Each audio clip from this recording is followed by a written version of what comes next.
Le destin de Bruno Bidjan, jeune journaliste talentueux, semble tout droit sorti d'un scénario digne d'une intrigue politique.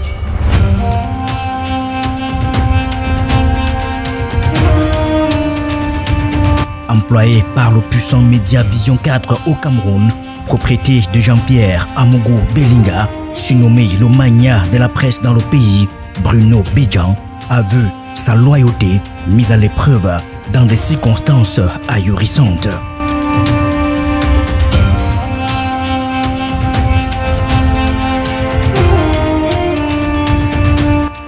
Son patron Jean-Pierre Amougou Belinga se trouve actuellement derrière les barreaux, impliqué dans une affaire d'assassinat qui a secoué le monde journalistique au Cameroun.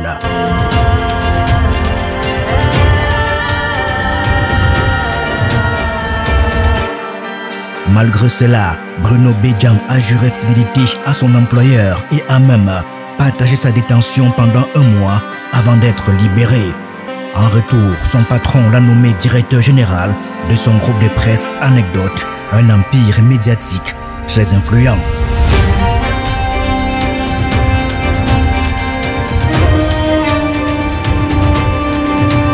Cependant, ces derniers jours ont pris une tournure dramatique pour Bruno Bidjan.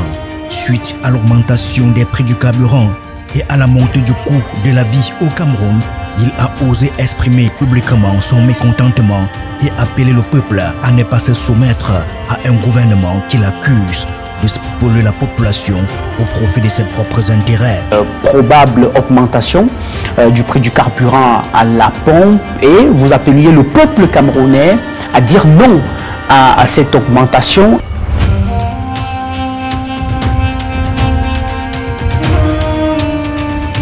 Cette prise de position a conduit à son arrestation après avoir reçu sur son émission de décryptage l'opposant politique Cabral Libby.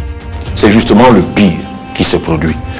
Par cette augmentation, le gouvernement fait montre d'une cruauté à nul autre pareil.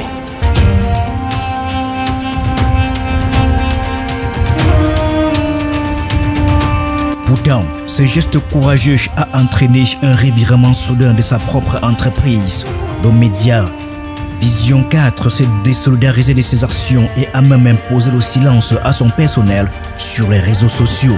Actuellement détenu, Bruno Bidjan se retrouve isolé alors même que son propre patron Jean-Pierre Amougou Belinga l'a abandonné depuis sa prison en demandant à son avocat Maître Tchungang de cesser toute défense à sa faveur.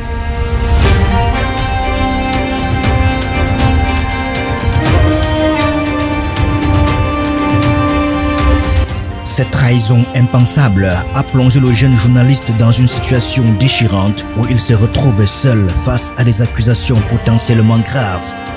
Cependant, malgré ces revers inattendus, des voix se sont élevées pour réclamer la libération de Bruno Bidjan.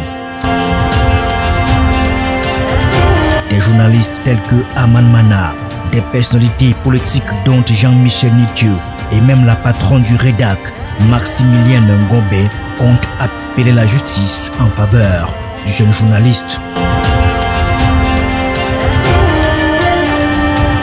L'histoire de Bruno Bidjan continue de susciter l'émoi et soulève des questions sur la liberté d'expression et la loyauté dans le monde médiatique et politique camerounais.